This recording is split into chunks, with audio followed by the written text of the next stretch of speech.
an outbound email from someone trying to get you to appear on a podcast. And Can I take us back just because you mentioned something when we were talking about phase one automation, right? When we're putting the name in, and people are like, oh wow, it's got my name in it. They must have reached out to me. Why do humans care that outreach is personalized? yeah, good question. I guess everyone just wants to be thought of, and everyone wants to be considered as someone who's special in a weird way, right? You want someone to have done that research on you. You want them to think and know that you're a good fit and that you're not just part of a standardized sequence. So I guess there's something sort of human that plays into it in that sense. And I think particularly sort of with companies, a lot of the businesses, again, that we sort of work with, they're going after senior stakeholders who are getting a lot of this stuff that is fully automated. And it's just really wanting to think that actually, you know what, this company does have a reason to reach out to me, and that reason is relevant to what I do.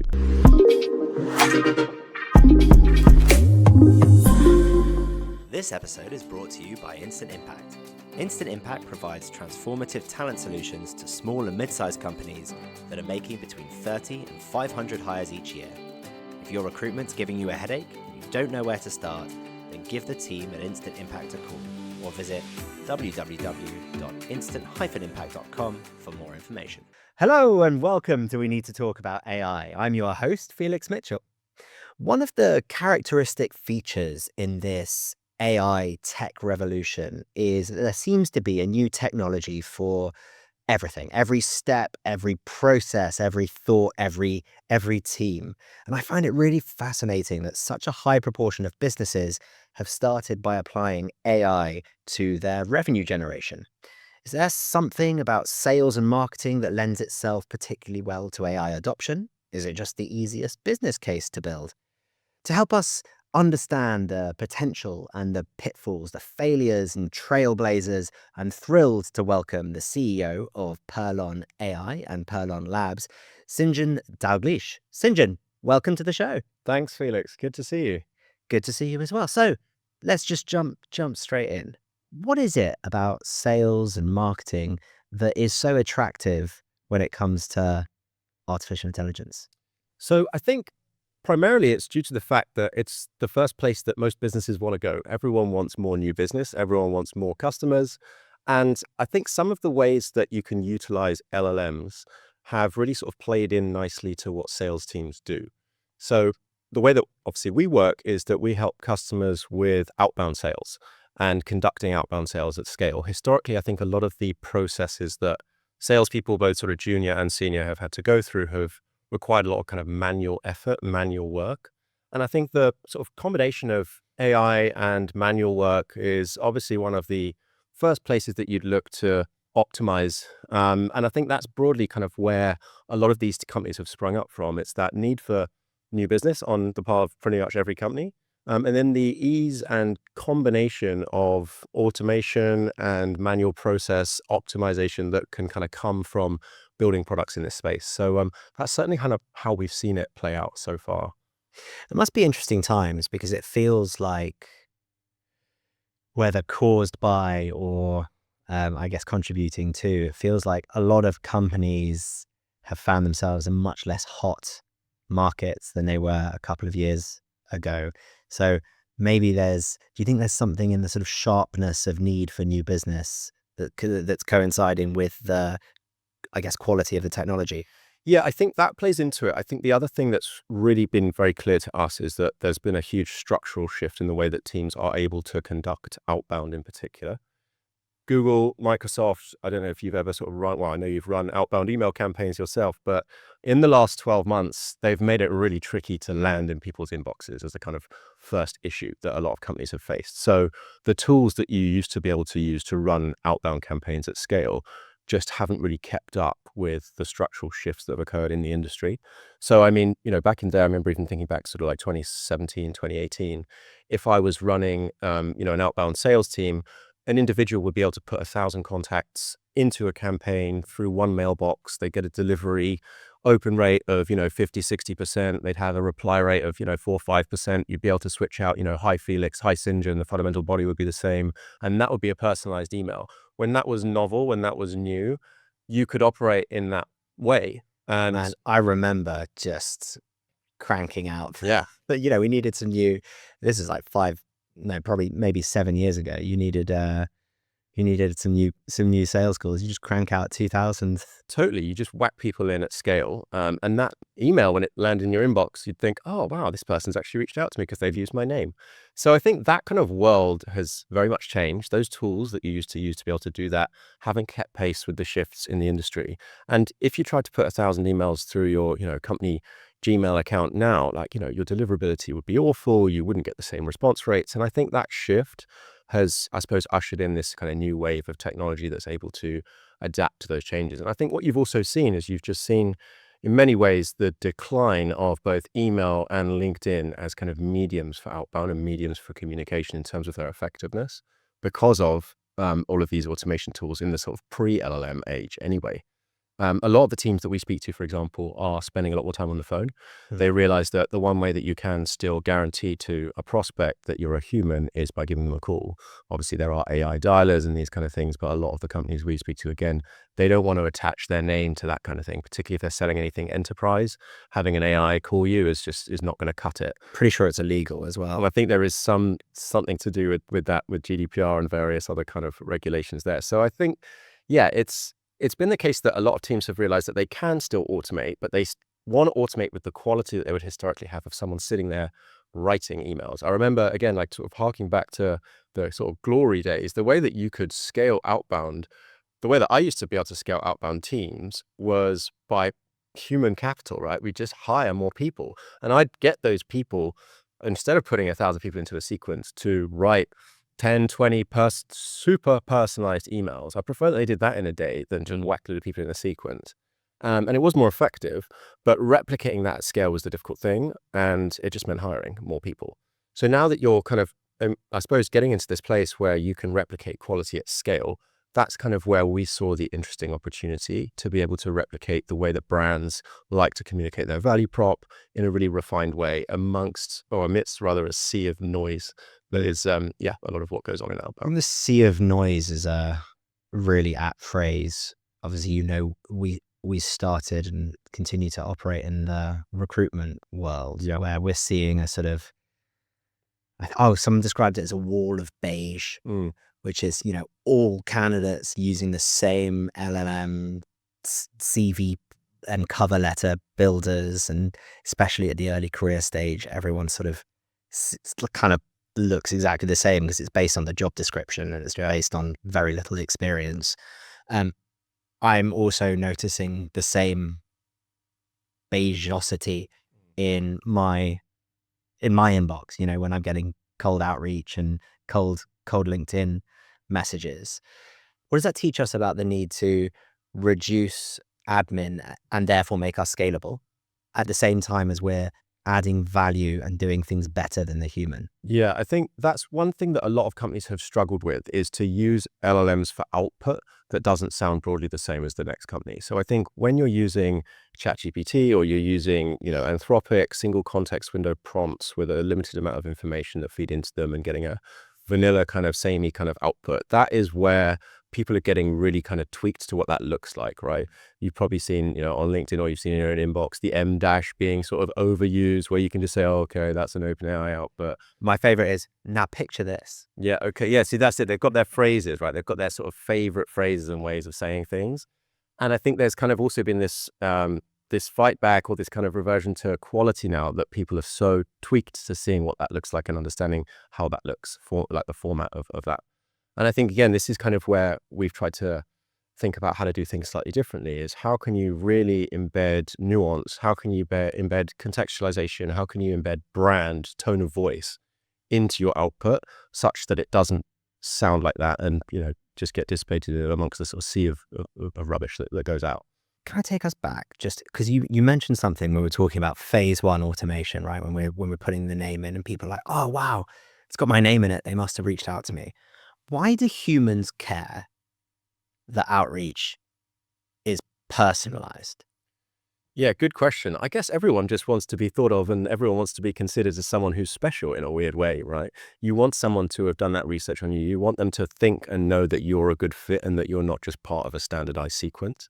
So I guess there's something sort of human that plays into it in that sense. And I think particularly sort of with companies, a lot of the businesses, again, that we sort of work with, they're going after senior stakeholders who are getting a lot of this stuff that is fully automated. And it's just really wanting to think that actually, you know what, this company does have a reason to reach out to me, and that reason is relevant to what I do. And I think that's also been part of the difficult thing that using a lot of these LLMs in the way that some of these companies do has meant is that they're not able to really embed any meaningful personalization. You know, it might be, oh, hi, Sinjin, I see you graduated from the University of Bristol in 2012. Do you need a UX designer? You know, it's that sort of personalization for personalization's sake, Yeah. which I think is really kind of off-putting. If I receive that email and, you know, I get plenty of that sort of thing every day, I'm just like, you know, what is this? I can spot that it's automated. They don't care about me. If they've gone to my website, they've looked at our platform, they've assessed our UX or our UI and made an interesting point about it, then I'm sort of thinking, right, okay, maybe this person's put in a little bit more effort. Maybe they've actually got a meaningful reason to engage with me.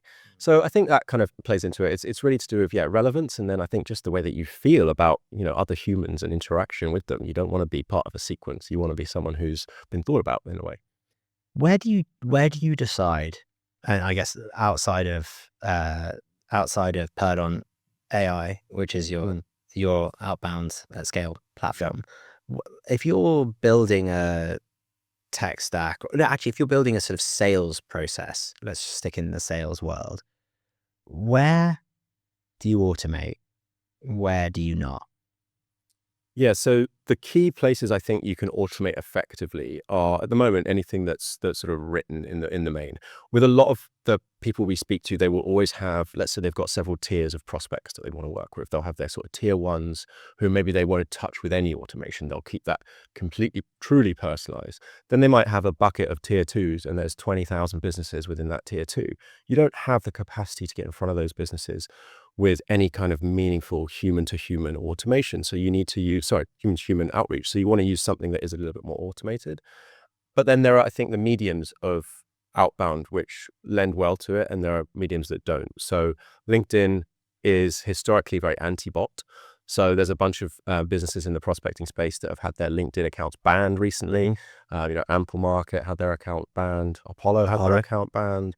Like that kind of, there's pushback to automation from LinkedIn, from all the mailbox providers who are constantly trying to stop you landing in someone's inbox if they detect that you could be automation or soliciting.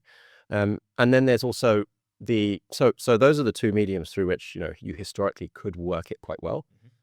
You've obviously got phone, which is the one place where we kind of see automation not really creeping in for a while. Obviously, you can have things like parallel dialers that enable you to connect with loads of people when you ring them at the same time or whatever it might be, and then decide which one to go after. But I think when you get on the phone with someone, that's your chance to really express yourself as a human. I think the other thing, obviously, is, you know, live events.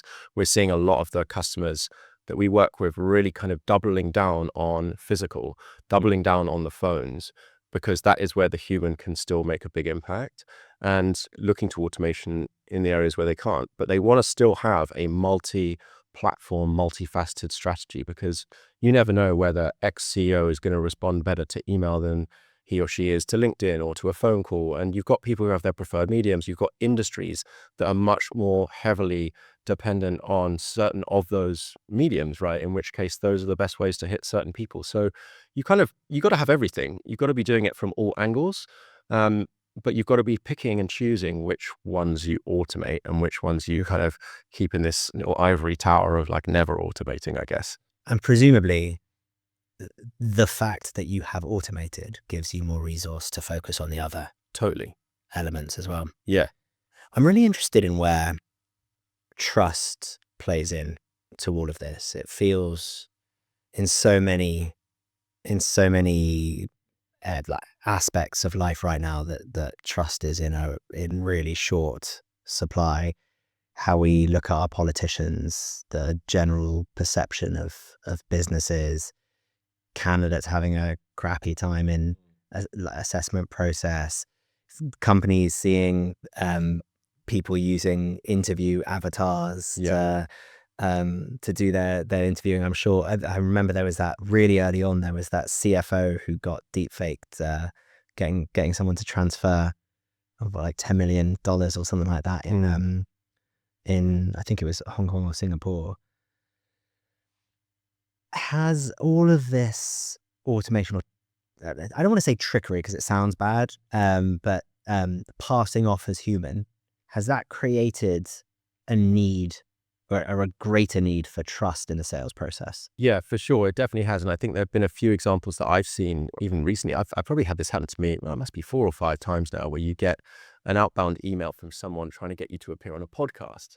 And Oh, but the format is always sort of broadly the same. It's always, oh, my CEO forwarded me your details, and you've got the whole thread and stuff, and it's all made out. The way that I can always detect with outbound and automation in my instances, my name, Sinjin, is spelled ST space John. So these bots can never quite it's called determine. Saint. It's always Saint. So I'm like, okay, if it's a Saint email, then I know it's automated. But then you'll get this request to appear on a podcast, which obviously talks to most founders' egos in many ways, right? So the response is, okay, cool. But then you get onto the call and it's just a sales call and they're a lead gen agency. Oh, And really? they'll say, we're recording this call as part of our podcast series. It's not a podcast series. It's just like, it's trickery, right? So people are doing things like that, which are kind of, a bit, well, they're just too far. So I think there is that lack of trust, certainly with companies, again, like one of the ways that you can get around sort of some of these email, some of these email issues that companies are encountering is you've got to keep as much plain text within the copy of the email as possible, because any links, any images are bad for deliverability. So again, Oh, you really? can Hot tip. tell. Yeah. But the thing is, it kind of, that's the thinking. It's actually the difference it makes is really minimal. Mm. But the thinking when you're using these mass outbound tools is that you've got to keep it as plain text as possible, because you're running them through these cheap mailboxes and you're running at massive scale. So again, like for me, when I see an email come into my inbox where it's plain text, might have the person's name and the written company name, there's no link to the website, there's no logo, the mailbox is, strange looking, I've automatically lost trust in who that person is and in what they do. So I think you're seeing, certainly in my instance, like you're seeing people become a lot less more trusting of what's coming in, and looking at everything with a microscope, thinking, okay, who is this person? What is this company? Why do they want to talk to me? So I think, yeah, again, as part of this sort of automation, well, just world that's running around, you do kind of lose trust in those people who are reaching out to you, and you've got to try and give yourself some credibility. I think, with our campaigns that we run, like, we include links to our website, we include our image, we include calendar links. Like, I don't care, I'll sacrifice a bit of deliverability just so that when you receive that message from me, at least you can kind of see that I'm a real person. You can look at my website, you can book a calendar link with me or whatever it might be. So I think you've got to try and talk to that lack of trust that most people have in a slightly different way now as well. I guess it's interesting that you keep talking about mailboxes, and obviously you're really clued into the technical side of things. As a I would call myself a enthusiastic amateur when it comes to this sort of stuff. It feels like outbound tools are getting smarter and smarter. The sort of screening tools from like inbox screening tools are getting both smarter and smarter, but I'd also say more and more intrusive, or more and more stringent. Yeah. Where does that war end up? Yeah, it's a really interesting question, because it is essentially our bots trying to outbot the bots of Microsoft and Google to land in an inbox, and our bots trying to outbot the bots of LinkedIn to get a message delivered and not get our accounts banned, and all of this stuff. So you do have a war going on between both sides. And it tends to be plucky startup and Yeah, exactly. Yeah, and company, right? there are obviously, there are ways, right? We're constantly trying to work out what those ways are of getting past it. But it's a really good question, like, where does it end? Because the fundamental sort of outcome of these big tech companies stopping people from doing new business with someone that they don't know, like, is that a good place to be? Do you want to be a really anti-capitalist society whereby you can't reach out to someone who you don't know, and you can't try and strike up a conversation with someone that you don't already have a connection with? And I don't think no one wants to get there, really. But where's the line drawn? And this is quite interesting. And I don't really know where this is going to play out long term, because if you do get to a world where have no possibility of being able to email you without having a warm intro from someone, like, what does that mean for new business, for every business globally? And I don't know if that's a great place for us to go. And I just don't know how that will really end up long term when you do have these filters getting smarter and smarter. You've got, the automation systems getting smarter. Yeah, it's a tricky one. It's one that I worry about, and it's one that I think about a lot. Yeah, well, I bet. And I mean, just not least, just to get maybe a little deep, but you mentioned the sort of the anti-capitalist side of things. I think the worry that I would have in that kind of world is how bad would that be for social mobility? You're basically systematizing, even more so than it is at the moment, the old boys network. Exactly. Right? Yeah. The old guard being able to get delivered, and the young sort of plucky startups not even being able to get in front of someone that they don't know from their network. That's not great. I don't think, in my mind anyway. So yeah, I think it's it's really interesting to see how that develops and where that line is drawn, I think. One of the things that I see in this sort of generation of unbelievably fast moving AI startups is a lot of them, and I'd imagine you probably categorize yourself into this, started off as a pretty specific point solution. So solving like one real pain point very, very well. I guess for you guys, it's essentially the email. It was essentially the email portion of the SDR Yeah. outreach. But it seems to me, and I don't know where you guys are going, but a lot of companies that we work with have ambitions to use that sort of inch wide, mile deep foothold and expand out into much more of the process. So something that starts off as CV screening becoming candidate sourcing and chatbot and interview scheduler, and suddenly they're doing the whole of someone's, they're sort of supporting the whole of someone's job. Yeah. But the problem with that is that someone that started off as an interview scheduler is also then getting into the like going the other way. Mm.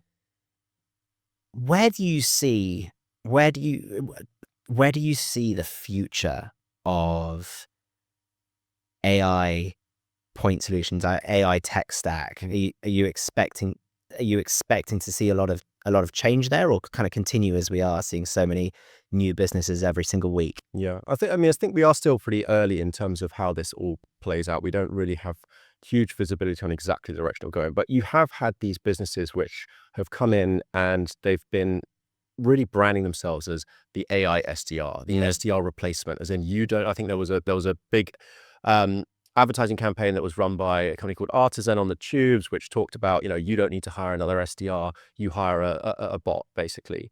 And we think, I've generally thought that that's not a very healthy way to market. No, I agree. And I think that certain companies who've gone down that sort of route have fallen foul of, perception, number one, and also the fact that these tools, let's be completely honest, like, they can't do everything a human can do. They're still not able to do that stuff that the human really has the ability to do over anything else. That's generally around, conversations, the face-to-face, the bit of sales, which I think never really gets replaced.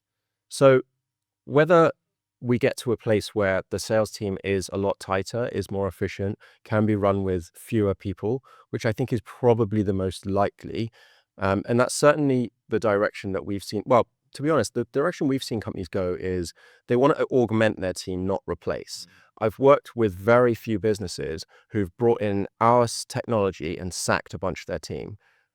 I've worked with a lot more businesses who've brought in our technology and really tried to push everything further in terms of new business and give their team the tools to do that. Well, why would you in the sales side of the team, of the business especially? Definitely. But saying that, I have seen it.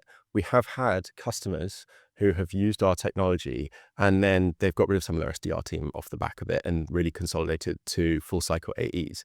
So it's not that it doesn't ever happen, but I think the broad opinion is, how do we make our existing teams more effective? How do we grow our business, grow our teams rather than reduce headcount? And that's been kind of quite nice to see.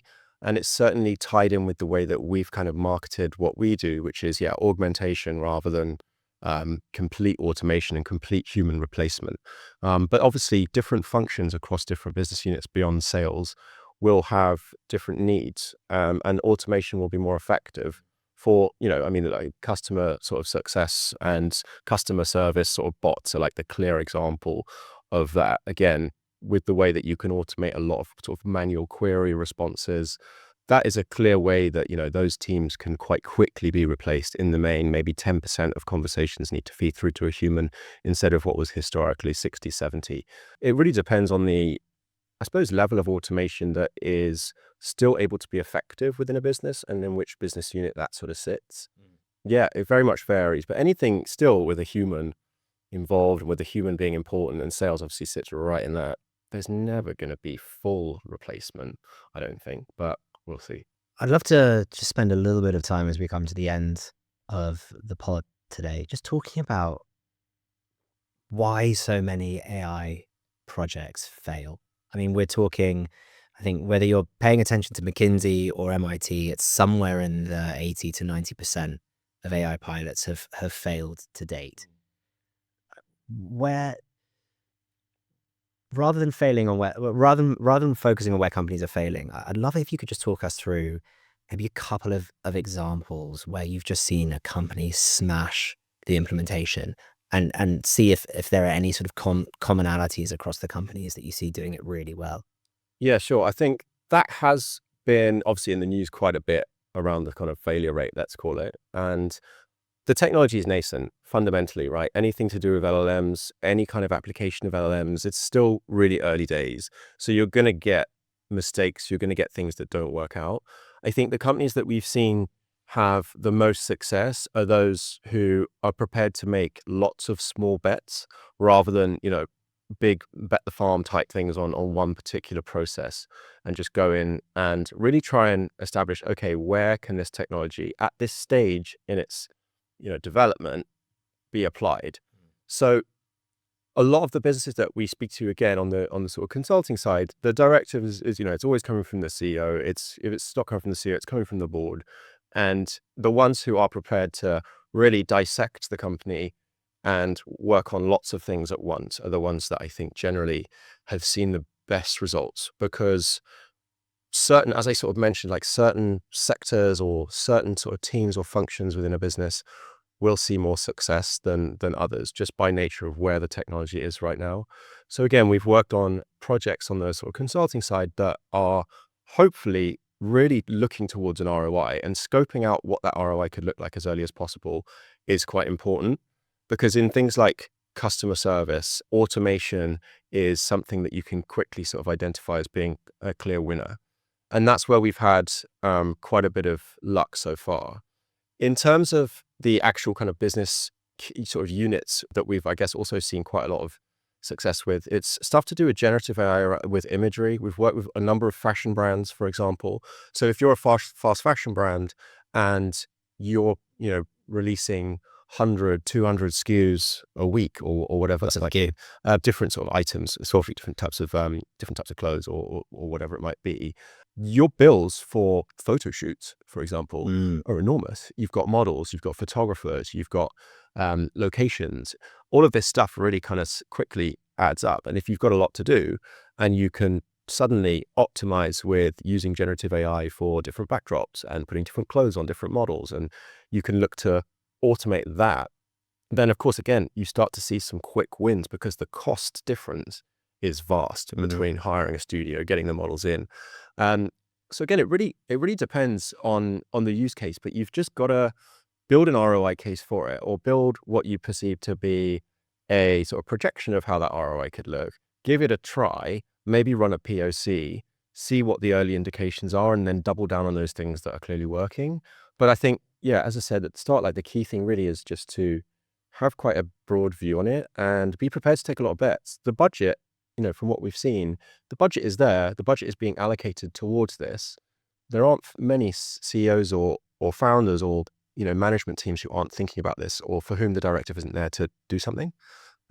It's just about having enough bets such that one or two of them will come off, and one or two of them will come off a 10-1, and then a couple of them will fail. And I think that's the way that you've got to see it at this current stage. As this whole space matures, we'll get more clarity on what works, what doesn't, and what is broadly applicable and what isn't.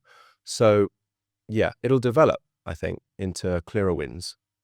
It's interesting. Well, one of the things that we see on the adoption side of things, when we're running projects with our clients, is a lot of businesses underestimate the behavior change that's required. sure. I mean, even just bringing it back to sales, even if you're just looking at your sales people, I would imagine that it's quite a shift moving from managing your outbound campaigns to managing the tool that's managing your outbound campaigns, and then focusing the rest of your effort on other Yeah. effort. So the only reason I say this is I'm such an AI evangelist. I don't want people listening to say, we'll just wait until the use cases are out. I think for me, I think the big muscle that businesses should be building right now is the innovation muscle, the experimentation muscle.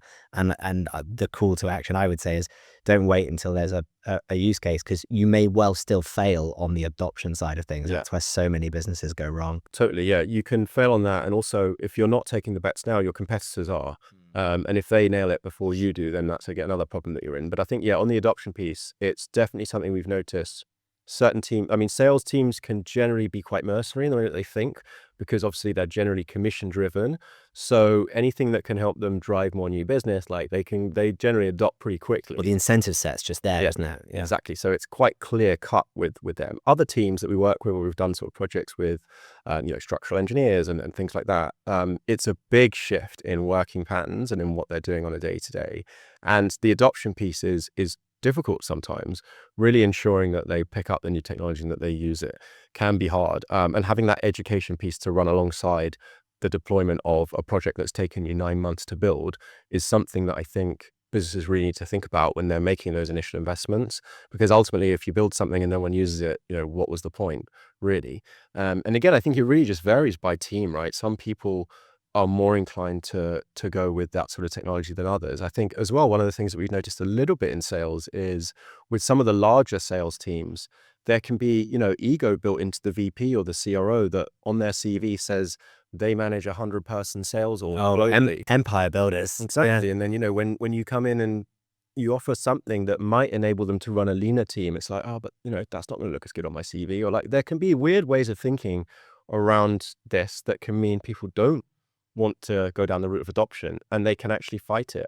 I think generally, like, we're seeing more of an appetite, particularly with younger sort of sales teams who are kind of more AI native in the way that they think. The salesperson who, as part of their role, is expected to adopt this sort of technology and use it in the best way. That's the ideal kind of salesperson that we work with, rather than the one who is really fighting it. But even the kind of more old school ones, they generally know that relationship building is everything, being on the phone is everything, meeting people is everything, and that if they can focus more time on that because they've got something automating the boring bit, like, it's always going to be good in that sense for them as well. So I think, on the sales side, adoption's been not difficult, but on the other business function side, we have seen some pushback for sure. Well, on that note, St. John, thank you so much for coming on the show. It's been a really fascinating conversation. Pleasure. Good to see you again, Felix. Likewise.